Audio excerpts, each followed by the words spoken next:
Asian group బడా బాబు family ఇంట్లో పెళ్లికి వేడుక కావడంతో సెలబ్రిటీస్ అందరూ హాజరవుతూ వచ్చేసారు. అందులో ముఖ్యంగా అక్కినేని కుటుంబం హాజరవుతూ కనిపించేసింది. సమంతను చూసి అదుపు తప్పుతూ వచ్చేసిన, నోరు జారుతూ కనిపించేసిన నాగార్జున విపరీతమైన చిచ్చుల రేగుతూ కనిపించేసాయి అక్కినేని అంట. అసలు విషయానికి వస్తే సమంత అంటే నాగార్జునకి ఎంత ఇష్టమో తెలిసిందే. కోడలి పిల్ల అంటూ ఎంతో గారభంగా చూసుకుంటూ వచ్చారు. కాకపోతే సమంత చైతన్య మధ్యన విభేదాలు ఆఖరికి నాగార్జున నుండి దూరం అవ్వాల్సి వచ్చింది సమంత. ఇక ఈ పార్టీలో ఒక్కసారిగా డైరెక్టర్ రాస్తూ సమంత వచ్చిందన్న విషయాన్ని మర్చిపోయిన నాగార్జున ఇక సమంతని చూసి చాలా ఎక్సైటింగ్ ఫీల్ అవుతూ వచ్చేసారు. ఇక కోడలి పిల్లలు చూసి అల్లరి చేస్తూ కనిపించడంతో ఒక్కసారిగా అక్కడే ఉన్న అమల కంట్రోల్ తప్పుతూ వచ్చేసింది. అయితే ఇది మీడియా అంటూ మనం వచ్చింది పార్టీకి అంటూ ఒక్కసారికి గుర్తు చేసేసరికి నాగార్జున కామ్ అయిపోయారు.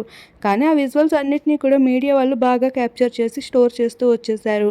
ఇక ఈ విజువల్స్ అని సోషల్ మీడియాలో వైరల్ అవుతూ ఉంటే మరొక వైపు అక్కినేని కుటుంబానికి సమంత ఎదురుపడుతూ రావడంతో ఈ సిచ్యువేషన్ అంతటిని హ్యాండిల్ చేయలేకపోయిన అక్కినేని నాగచైతన్య ఆఖరికి ఎంతో చిరాకు పరోకుల్లో కనిపిస్తూ వచ్చేసారు. శోభిత అక్కడి నుండి వెళ్ళిపోతా అంటూ సైలెంట్ గాసిప్ తో అయితే కనిపించేసింది. వీటన్నిటిని మీడియా సభ్యులు క్యాప్చర్ చేస్తూ ఉంటే ఇక్కడ ఎంతో కామ్ అండ్ కూల్ బిహేవియర్ తో అంతటిని హ్యాండిల్ చేస్తూ వచ్చిన వ్యక్తుల్లో శామ్ అయితే ముందుండడంతో మరింత ఇంప్రెస్ అయిపోతున్నారు.